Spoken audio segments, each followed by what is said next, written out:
सदर महफिल, मोहतरम उस्ताद, हकम साहिबान, बाहर से आए हुए मेहमान, मेरे मुस्लिम भाइयों, मेरी पर्दा नशीन माँ और बहनों, अस्सलामु अलैकुम व रहमतुल्लाहि व बरकातुहू। आज मैं इस सालाना प्रोग्राम में जो तकरीर लेकर हाजिर हुई हूँ, उसका उन्वान है तौहीद क्या है। मैंने आप हजरात के सामने कलामुल्लाह के 30वें पारे की एक छोटी सी सूरत पढ़ी है, सूरह इखलास, जिसमें अल्लाह ताला फरमाता है, कुल हुवल्लाहु अहद, अल्लाह एक है, अल्लाहुस समद, वो बेनियाज है, लम यलिद व लम यूलद, ना उससे कोई पैदा हुआ और ना वो किसी से पैदा हुआ, वलम यकुल लहू कुफुवन अहद, और उसके बराबर कोई नहीं है।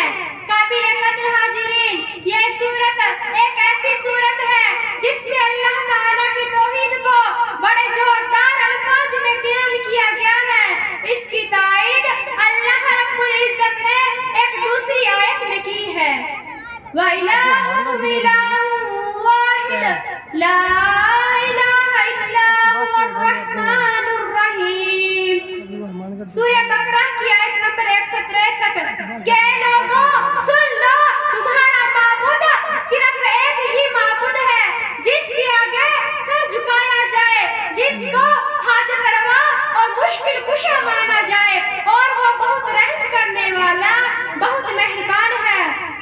लौ कान फीहिमा आलिहतुन इल्लल्लाहु लफसदता। सूरह अंबिया की आयत नंबर 22। अगर जमीन और आसमान में अल्लाह ताला के सिवा कोई खुदा होता तो सारा निजाम धर्म भरम हो जाता। अकल भी यही कहती है कि रब सिर्फ एक ही होना चाहिए। अगर मान भी लिया जाए दो खुदा होते तो इनका आपस में इख्तिलाफ हो जाता। तो मैं ये अर्ज कर रही हूँ कि हाजत रवा और मुश्किल में सिर्फ और सिर्फ अल्लाह ताला ही को पुकारा जाए। हजरत अब्दुल्लाह इब्न अब्बास रज़ियल्लाहु अन्हु बयान करते हैं, सही बुखारी की हदीस है कि एक आदमी ने नबी सल्लल्लाहु अलैहि वसल्लम से पूछा, अय्यु ज़म्बिन अकबर इंदल्लाह, कि अल्लाह के नजदीक कौन सा गुनाह सबसे बड़ा है। तो आपने फरमाया, अन तदऊ लिल्लाहि निद्दन व हुवा खलक़कुम, कि अपने मालिक अल्लाह ताला के साथ किसी को शरीक करना, हालांकि अल्लाह ने तुझको पैदा किया है। कुरान ने डंके की चोट पर इस बात का ऐलान किया है, या अय्युहन्नासु तुमुल फुक़राउ इलल्लाह। सूरह फातिर की आयत नंबर 15। के लोगों, तुम सब अल्लाह के दरवाजे के मोहताज हो, फकीर हो। जब भी तुमको कोई मुसीबत या तकलीफ पहुंचे तो तुम अल्लाह ताला ही को पुकारो। ये है तौहीद। आज मुसलमान तौहीद को नहीं समझते, अगर समझते हैं तो इसका जिक्र करने से डरते हैं। नबी सल्लल्लाहु अलैहि वसल्लम ने तौहीद की एक आवाज लगाई। मुस्नद अहमद की हदीस है, कुलू ला इलाहा इल्लल्लाह तुफलिहू, एक खुदा पर ईमान ले आओ, तुम कामयाब हो जाओगे। ये ऐलान सुनना था कि तमाम बुत परस्त खिलाफ हो गए, लेकिन नबी सल्लल्लाहु अलैहि वसल्लम की मुसलसल मेहनत से वो दिन भी देखने को मिला कि सारा अरब तौहीद का शिदाई बन गया। वो बिजली का कड़का था या सूते हादी, वो बिजली का कड़का था या सूते हादी, अरब की जमीन जिसने सारी हिला दी। मोहतरम हाजिरीन, गैर मुस्लिमों का भी यही अकीदा है कि हकीकी मालिक तो सिर्फ एक है, जिसने जमीन और आसमान को पैदा किया है। नऊज़ बिल्लाह, ये बुत खुदा के छोटे छोटे नायब वजीर हैं। ये हमारे और खुदा के दरमियान वास्ता और वसीला है, जो हमारी बातों को खुदा तक पहुंचाते हैं। जैसे दुनिया के बादशाहों के अफसर और अरकान हुआ करते हैं। मोहतरम हाजिरीन, लेकिन जरा सोचो तो सही, क्या रब्बे जुल जलाल को दुनिया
تھینکس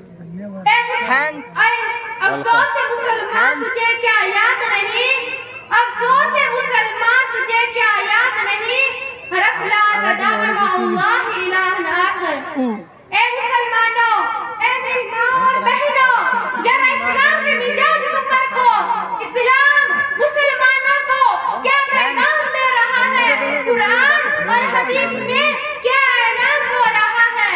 قرآن اور پیارے نبی صلی اللہ علیہ وسلم کے فرمان میں تمہیں بڑے صاف الفاظ میں یہ پیغام ملے گا کہ پورے طور پر توحیدی بن جاؤ، ایک اللہ ہی کو پوجو، سجدہ اسی کی ذات کو کرو، نذر و نیاز اور قربانی اسی کے نام کی ہو، کسی پیر اور فقیر کے لیے نہیں۔ اولاد مانگو تو اسی سے مانگو اور اس کے ساتھ کسی کو شریک نہ کرو۔ اللہ کے سوا کوئی سجدے کے لائق نہیں، اللہ کے سوا کوئی امیر نواز نہیں، اللہ کے سوا کوئی غریب نواز نہیں، اللہ کے سوا کوئی علی کل شیء قدیر نہیں۔ آخر میں اللہ رب العالمین سے دعا کرتی ہوں کہ اللہ تعالی ہم سب کو توحید پر ثابت قدم رہنے کی توفیق دے، آمین۔ توحید تو یہ ہے کہ خدا حشر میں کہہ دے، توحید تو یہ ہے کہ خدا حشر میں کہہ دے کہ ایک بندہ تو عالم خفا ہے میرے لیے۔ وآخر دعوانا ان الحمدللہ رب العالمین۔ السلام علیکم ورحمۃ اللہ وبرکاتہ۔